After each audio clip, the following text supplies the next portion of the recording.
안녕하세요. 한국경제신문 경제부 강영민 기자입니다. 오늘 세종 스튜디오에서 구독자님들께 설명드릴 주제는 세수 제축의 결과 및 대응 방안입니다. 기획재정부에서 오늘 아침에 오전에 이제 세수 제축의 결과를 발표를 했는데 제가 구독자님들께 그 내용에 대해서 자세하게 설명을 드릴 수 있도록 하겠습니다. 바로 자료 보시겠습니다. 구독자님들 기억나실지 모르겠어요. 제가 3주 전이었죠. 그때 이제 세수 펑크 관련돼서 이제 얘기를 드리면서 이제 조만간 세수 제축의 결과가 나올 것이다라 얘기 드렸는데, 오늘은 세수 제축의가 핵심이니까 이제 세수에 대한 설명 제가 넘어가겠습니다. 일단 세수는 국세와 지방세가 있다. 근데 여기서 정부에서 말한 세수 펑크는 지방세가 아니라 이제 국세다. 이거 좀 유념해 주셨으면 좋겠어요. 이제 국세 종류에는 주로 이제 소법부라고 불리는 핵심 소득세, 법인세, 부가세 이런 게 있고, 종부세, 상속세, 증여세도 마찬가지고, 이런 국세는 이런 게 있다라고 이해를 해주시면 될 것 같습니다. 말 그대로 이건 지방세인데 오늘 지방세는 그냥 넘어갈게요. 왜냐면 오늘 제가 계속 말씀드리지만 세수 펑크는 지방세를 얘기하는 게 아니라 국세를 얘기하는 겁니다. 저번에 봤던 표입니다. 7월까지 그래서 국세가 얼마나 부족했을까였거든요.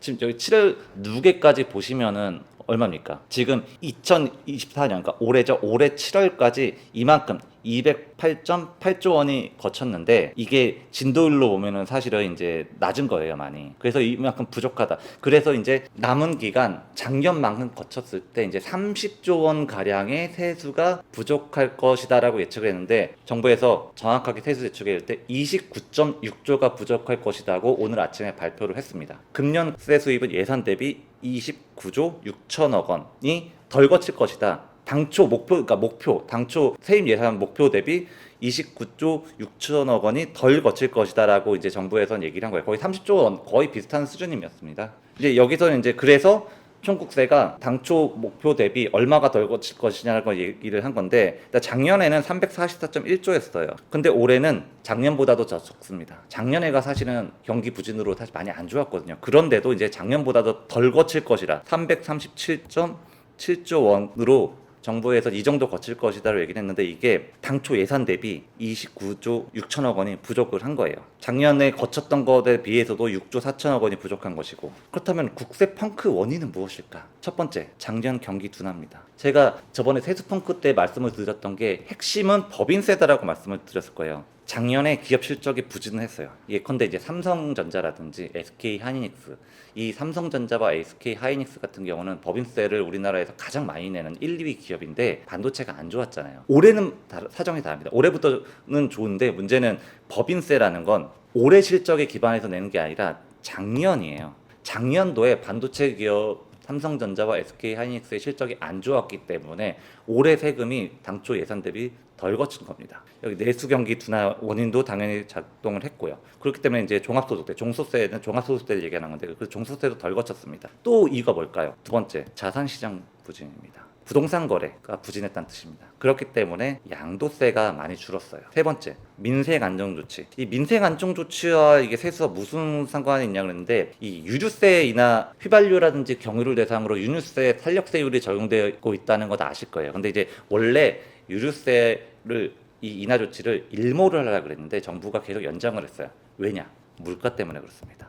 제가 이 소비자 물가 동향을 할 때 여러분들께 말씀을 많이 드리는 게, 석유류가 가중치가 높기 때문에 석유류 가격이 오르면 물가가 튄다, 물가가 높아진다 말씀을 드렸잖아요.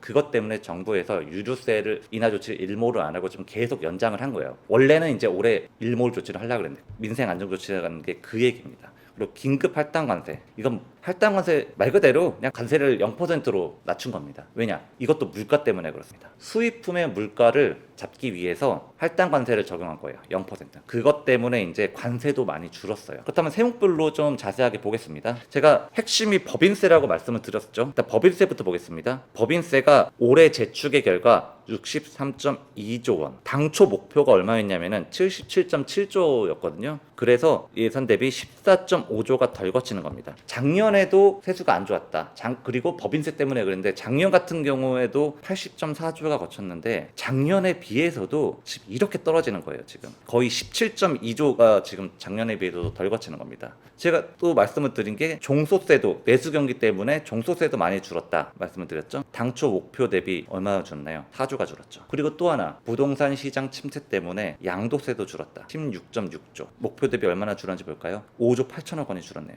보시겠습니다. 그리고 제가 물가를 잡기 위해서 유류세 인하 조치를 계속해서 연장했다고 말씀을 했잖아요. 이 유류세가 바로 교통, 에너지, 환경세입니다. 보시면은 올해 목표를 많이 낮춰 잡았어요. 당초 목표가 15.3조였는데 11.2조, 4조 원이 덜 거치는 겁니다. 당초 목표 대비. 그리고 또 물가를 잡기 위해서 뭘 한다고 그랬죠? 할당 관세 적용했다. 관세입니다. 관세도 당초 8.9조에서 7조 원, 거의 1.9조, 거의 2조 원가까이가 덜 거치는 겁니다. 이 표도 이제 제가 세수 펑크를 얘기할 때 말씀을 드렸던 건데 문제가 이게 2년 연속 초과 세수, 2년 연속 세수 펑크입니다. 2021년 61조 초과했고 2022년 51조 초과했습니다. 그리고 작년에 56조 세수 펑크가 났고 이제 올해 재축을 해보니까 29.6조가 부족할 것이다. 이게 세수 오차가 날 수 있습니다. 세수 오차는 날 수밖에 없어요. 정확하게 맞출 수는 없는 거거든요, 현실적으로. 그런데 문제는 이 세수 오차가 두 자릿수예요. 3년 연속 이게 두 자릿수였어요. 제가 앞에 자료 보시면은 올해는 세수 오차가 이제 8.1%, 두 자릿수에서 한 자릿수 줄긴 했는데 적지 않은 오차입니다. 61조 초과, 51조 초과, 그리고 56조 부족. 작년에 비해서는 이제 세수 펑크 규모가 줄긴 했지만 여전히 30조 가까이가 펑크가 난 건데 이 세수 파악은 제가 여러 번 말씀드리는 게 정부는 수입과 지출, 정부 예산 편성의 기본입니다. 세입이 얼마 들어올지, 내가 돈이 얼마 들어올지 예상해야지만 내가 나가는 돈, 지출을 짤 수 있는 거잖아요. 가계부에서도. 정부, 나라 살림도 마찬가지입니다.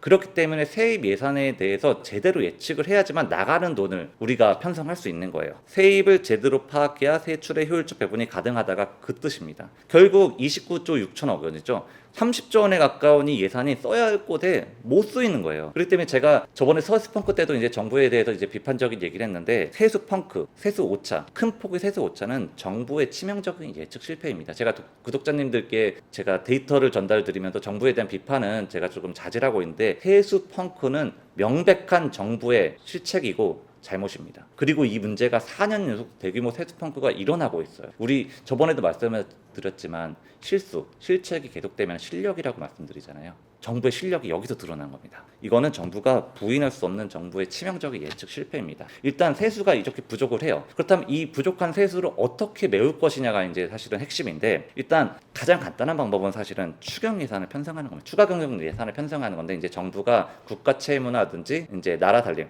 관리 재정 수지를 감안해서 추경 예산을 편성을 안 하겠다. 작년에도 안 했고 올해도 안 하겠다고 선언을 했어요. 그렇다면은 추경 예산을 편성하지 않는다면 어떤 방법이 있냐? 이 세 가지입니다. 정부에서 명확하게 오늘 발표를 하면서 공개를 하지 않았어요. 일단 정부는 국회하고 협의를 해서 이제 조만간 방안을 찾아서 공개하겠다는 계획인데 대략적으로 이 세 가지 방안이 있습니다. 첫 번째, 인위적 예산 불용.